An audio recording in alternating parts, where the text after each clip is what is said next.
प्रधानमंत्री नरेंद्र मोदी जी हातानूच उद्घाटन. Minister, yesterday the Purin villages came regarding the. हय पूण ते आमकां हँडओव्हर आनी जावंक ना हॉस्पिटल. तेजे बरोबर हांवें जी तारोळकराचो फोन आयिल्लो, प्रवीणाचो फोन आयिल्लो.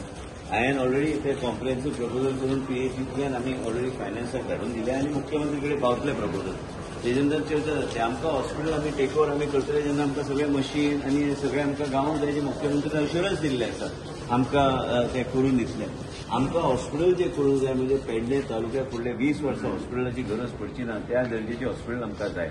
ते जाल्यारूच आमी ते उद्घाटन करू शकता. बेश्टे उद्घाटन करून जावचें ना. आनी मुख्यमंत्री सहकार्य करता. सगळ्या गोष्टी मातसो वेळ लागला पूण सुंदर हॉस्पिटल आनी योग्य ते हॉस्पिटल. आतां कोणी जर आतां रिप्रेझेंटेशन दिलें बट नॅचरल न्ही that we have to complete it in a particular manner. I have the full support of the chief minister but same time I have given the comprehensive proposal to Jeet. I have told him today I am sending it to him. आमकां कितें staff लागता, कसली facilities आमी थंय करतले, कसली satellite OPTs थंय आसतल्यो. इतले 140 कोटीचे हॉस्पिटल बांदून थंय सर्जरी जर जावंक ना जाल्यार फायदो कितें हॉस्पिटलाचे.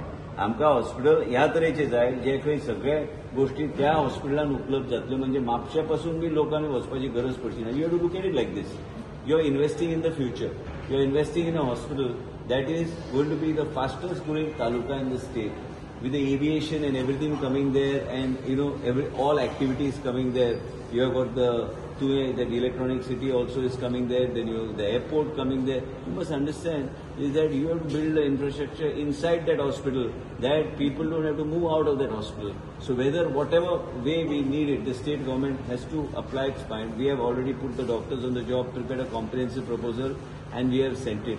We need those doctors, we need those hands to run those machines, and I'm sure the Chief Minister will make sure that we will have all these facilities in place before we hand it over to the people of Pedne. But how long it will take, sir? I've sent the proposal, now let us see.